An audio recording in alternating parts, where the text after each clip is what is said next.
What's up, everyone? I'm sure y'all remember the Twitter files from back in like 2021, 2022, back when Elon bought Twitter and we were getting all the information about how the FBI was colluding with Twitter to ban people and censor them and all that and whatnot. Well, guess what?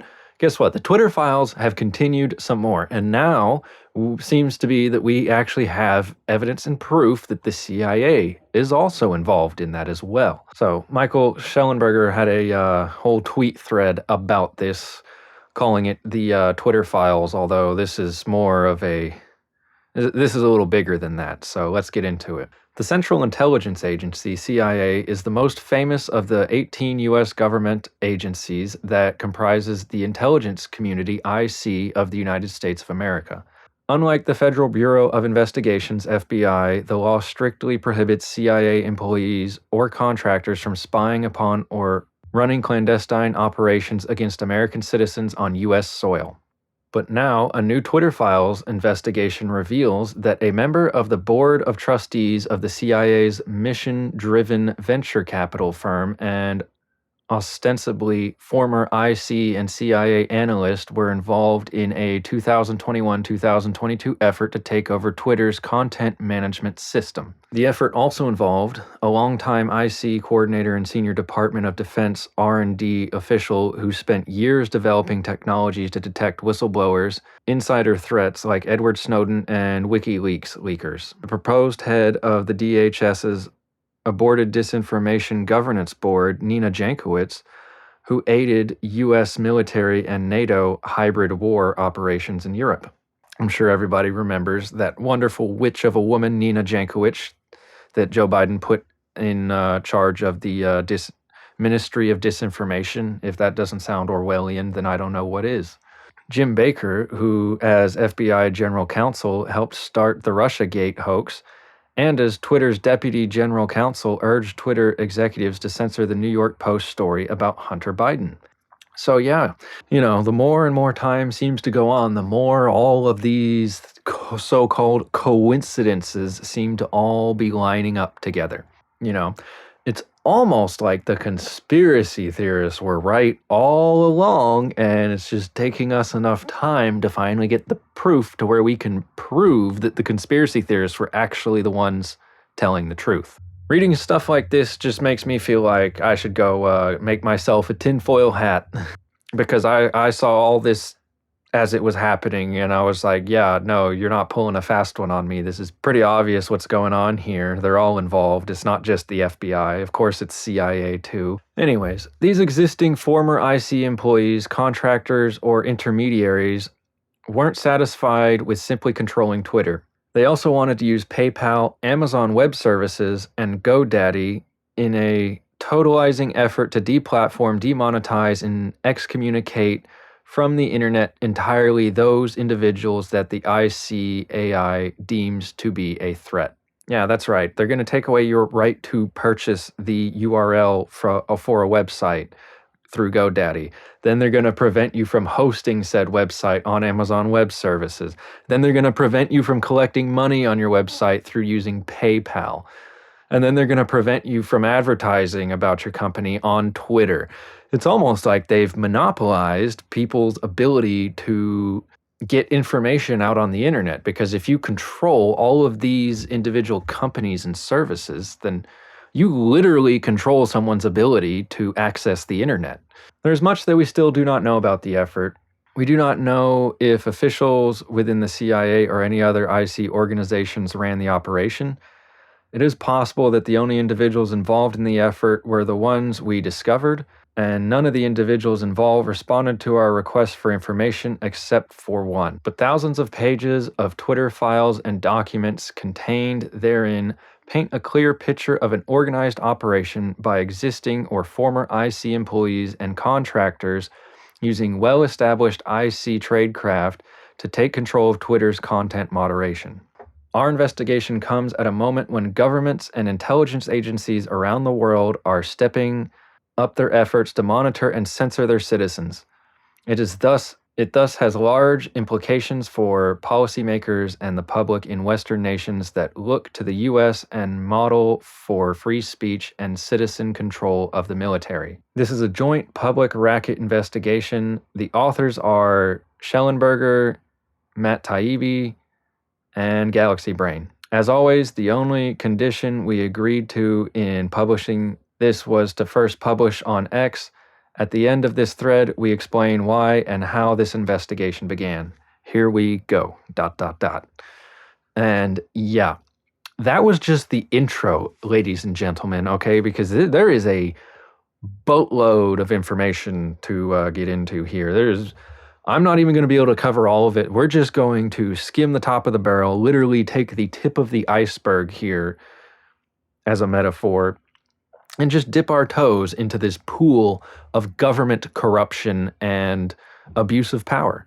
All right, first up is Nina Jankowicz and the Athena Group. Before the IC's attempt to infiltrate Twitter and control its content moderation, several of the operatives involved made a case for treating disinformation as a security threat that requires intelligence and military tactics to combat. Oh, of course, because, it's just how wonderful that our government is using intelligence agencies and military tactics to combat my free speech. How wonderful. It's not like that's unconstitutional or illegal in any way whatsoever. On June 11th, 2020, a little-known book published, Nina Jankowicz's How to Lose the Information War, Russia, Fake News, and the Future of Conflict, which argues that InfoWar, like the kind the US government waged in Ukraine and Eastern Europe. In her book, Jankowicz compares the lack of regulation of speech on social media regulations to the lack of government regulation of automobiles in the 1960s. She calls for a cross-platform and cross-public-private approach, so whatever actions are taken by Google, Facebook, and Twitter simultaneously. Jankowicz points to Europe as the model for regulating speech. Germany's NetzDG law requires social media companies and other content hosts to remove obviously illegal speech within 24 hours, she says, or face a fine up to $50 million. That's insane. Because I'm sure everyone remembers the anti-Semitism law that passed the Congress and the Senate. So now it's illegal to say anything out of the New Testament of the Bible, pretty much. By contrast, in the U.S., she laments Congress has yet to pass a bill imposing even the most basic of regulations related to social media and election advertising. The purpose of her book is to sound the alarm and offer a vision. The Biden-Harris administration can and should take up many of the solutions outlined in this book, she writes. If the West is to win the information war, it needs a whole of society response, like the US and NATO used in Eastern Europe. She praises a NATO cybersecurity expert for having created a center of excellence. If that term sounds familiar to close observers of the censorship industrial complex, it might be because Renee D. of the Stanford Internet Observatory in 2021 promoted a Center of Excellence in a Department of Homeland Security video she recorded in which she made the case for a disinformation governance board Jankowicz would later briefly head up. 1 year later, Jankowicz would work on the anti-disinformation consulting firm to Twitter staffed by former IC analysts. Its name was Athena Group. So yeah, there's some background on Nina Jankowicz in case you were wondering how she is involved with all of this and what exactly part in this she had and why Joe Biden put her in charge of the Ministry of Disinformation here in the United States, which obviously didn't last long, thank God, but still quite scary that it did exist. And this woman was the head of it for its brief existence. Next, a CIA analyst's guidebook to spotting fake news. On July 28, 2020, a little-known teen and young adult book publisher released True or False, a CIA analyst's guide to spotting fake news by Cindy Otis, a former CIA analyst. We did not hear back from Cindy Otis. However, Jankowicz told us over email that Otis led research at Athena Group through July 2021. Jankowicz said, "My full-time employment with Athena began September 13th, 2021. Ms. Otis left Athena prior to that period. To my knowledge, she has not been employed with Athena since that time. My work with Athena Group as a consultant summer 2021 was narrowly focused on my subject matter expertise related to Russia," she said. "I concluded Russian language translations and provided cultural analysis. When I joined Athena as an employee fall 2021, my work was entirely focused on public products, changes to Athena's website, editing public reports, fraternizing with media, etc."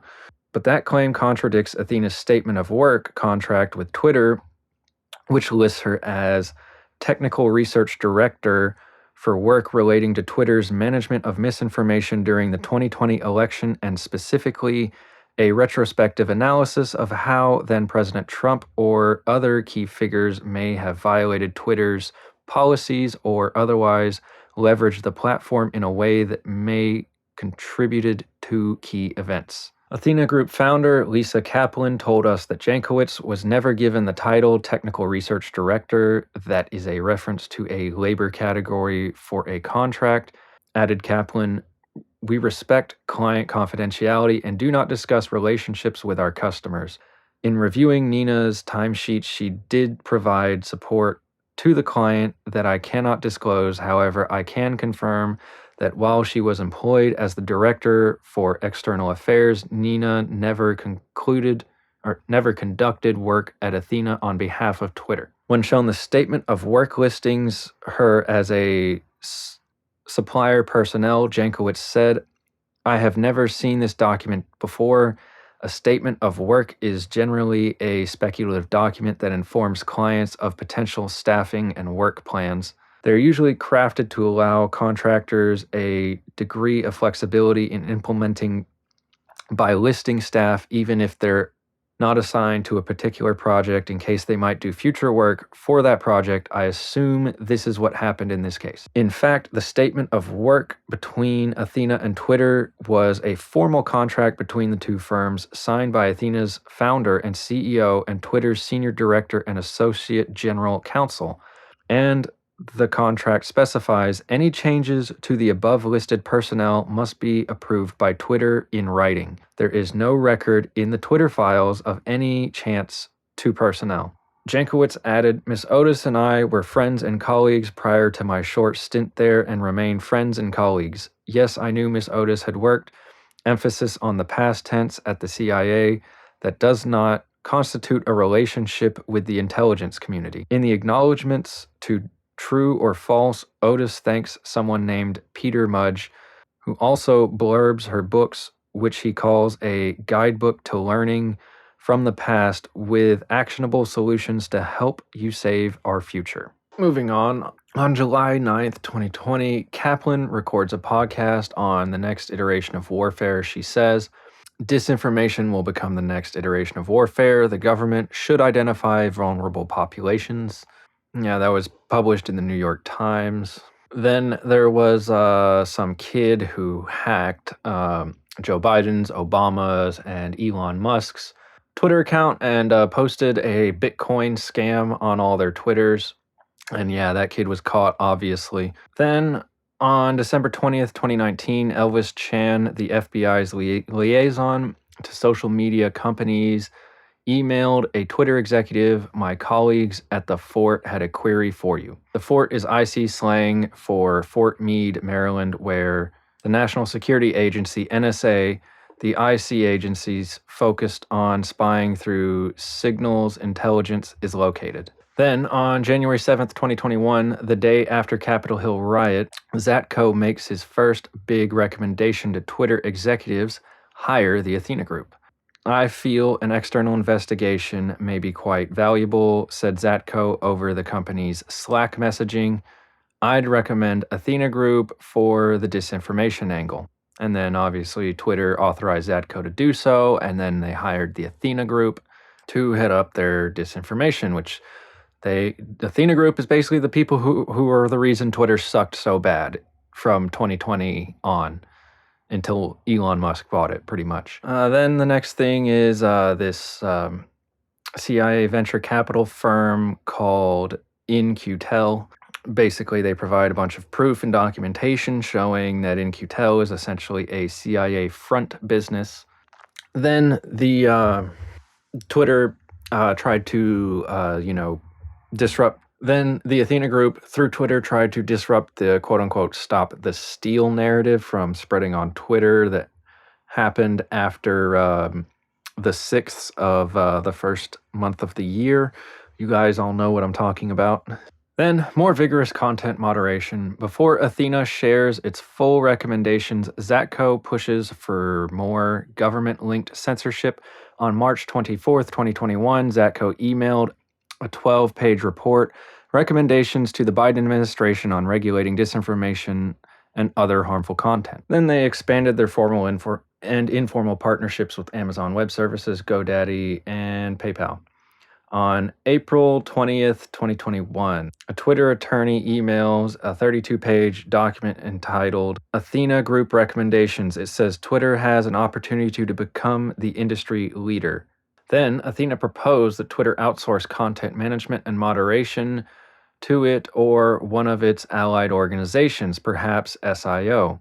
All of this might seem routine. Consultants frequently use analytical products to sell future work. Except in this case, Athena was effectively urging Twitter to outsource its content management to IC intermediaries.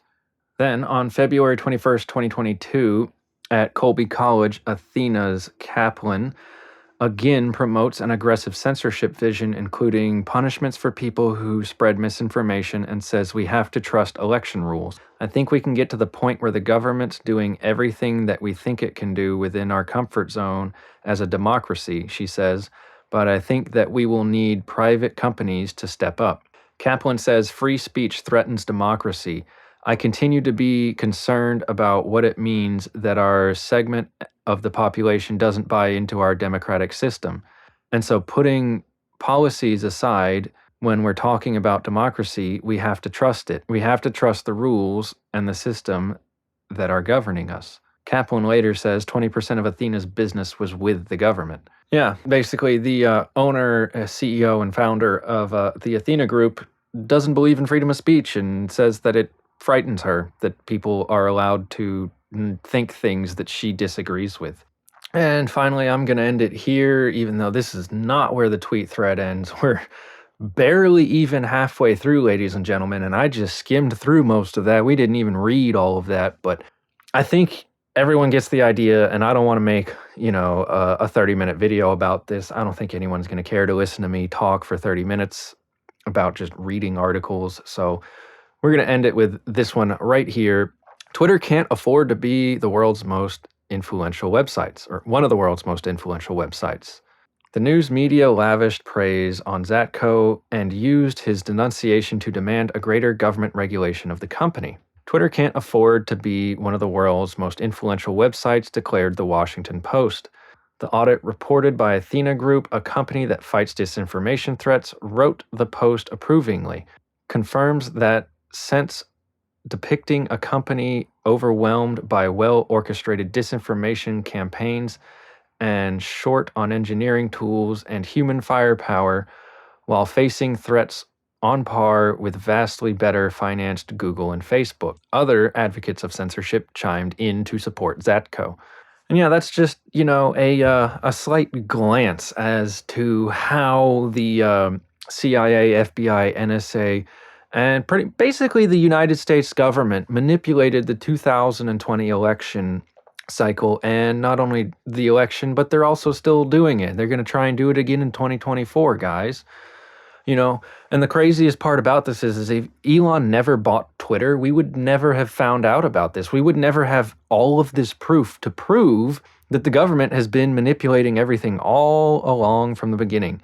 They're like when the New York Post had its account banned on Twitter from posting the Hunter Biden laptop story, anyone who had half a brain knew the CIA that had CIA fingerprints all over it, you know. Of course, everyone was like, "Oh, we don't know who did it, so we can't say." But it's like, well, who else could do it besides CIA, FBI, or NSA? Like, those are really the only organizations that could pretty much get away with whatever they want. But yeah, I'll leave a link to this tweet thread in the description of the video, so in case anyone else wants to go and actually read through all of this, because there's so much information here. Like I said, I didn't even cover half of this one tweet thread, and this one tweet thread has links to multiple other tweet threads that are just as long, if not longer, than this one. So there is so much information here. I could probably make like 6 hours of videos on just this one tweet thread about this.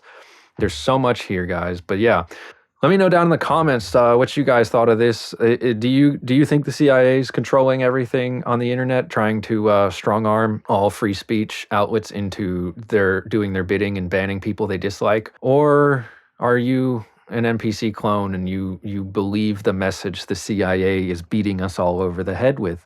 I don't know. Why don't you let me know down in the comments what you think? Of course, you know I think we should abolish all three-letter government organizations that do not serve the American people, aka all of them.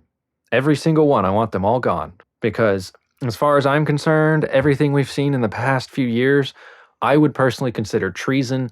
And in this country, the punishment for treason is you swing from a rope on a pole right after a nice 6-foot drop to dislocate some of your vertebrae, if you know what I'm saying. So, you know, in my opinion, these people should be swinging. But hey, that's just what I think. Why don't you down there in the comments letting me know what you think? Why don't you leave a like on this video, because it's going to get shadow banned to hell and back. And I'm not even sure if anyone's ever actually going to see this more than like 5 or 10 people, but I guess we'll find out. So yeah, leave a like on this video to help it reach as many people as possible. And don't forget to subscribe to this channel and follow me on the Mean Green website that I can't even say anymore either. Fuck you, YouTube. You can go pound sand just like the CIA, FBI, NSA, and all the other three-letter government organizations that don't have any business in this fucking country. Get fucked.